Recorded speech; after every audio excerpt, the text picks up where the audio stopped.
Hi everyone, my name is Roberta and welcome to the how-to series videos where I share arts and crafts tips and tricks with you in less than 5 minutes.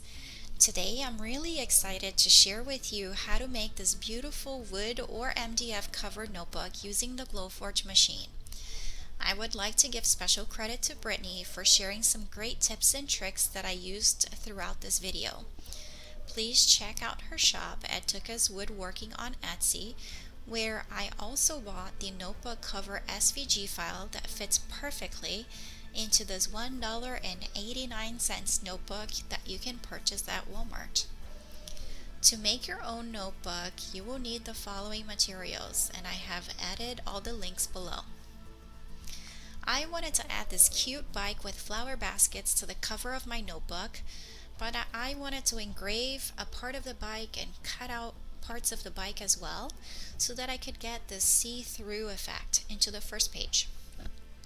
So in order to do this, I brought in the file into my Business Edition Silhouette Studio and I created an offset image of the bike.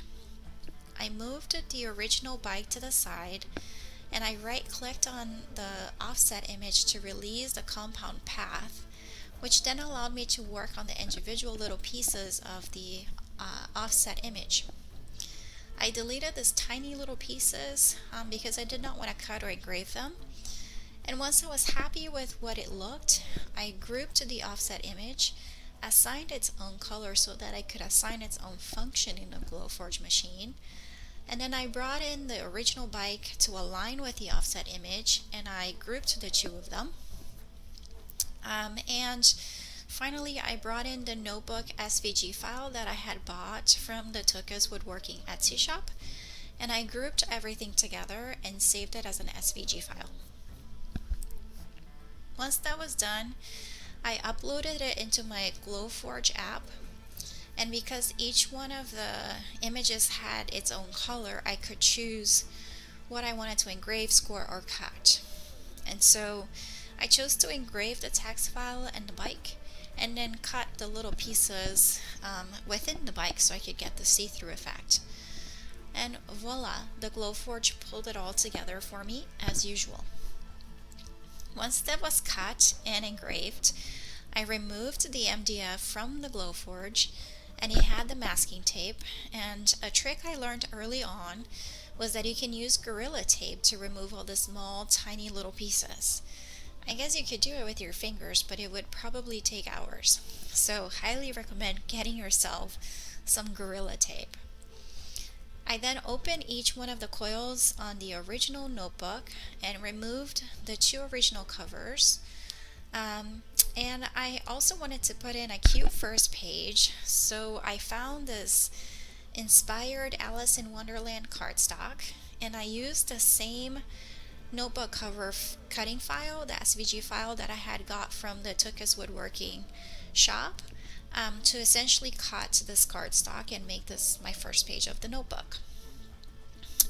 The one issue that I had was that I used MDF. MDF is much cheaper than wood, and it lasts for quite some time, but it's terrible with water and moisture.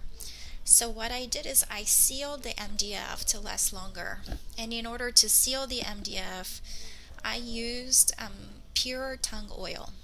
And I really love the Milk Paint brand of tung oil. Tung oil is not toxic, it's natural. It brings out the grain of the MDF, and it gives a really nice shine to it as well.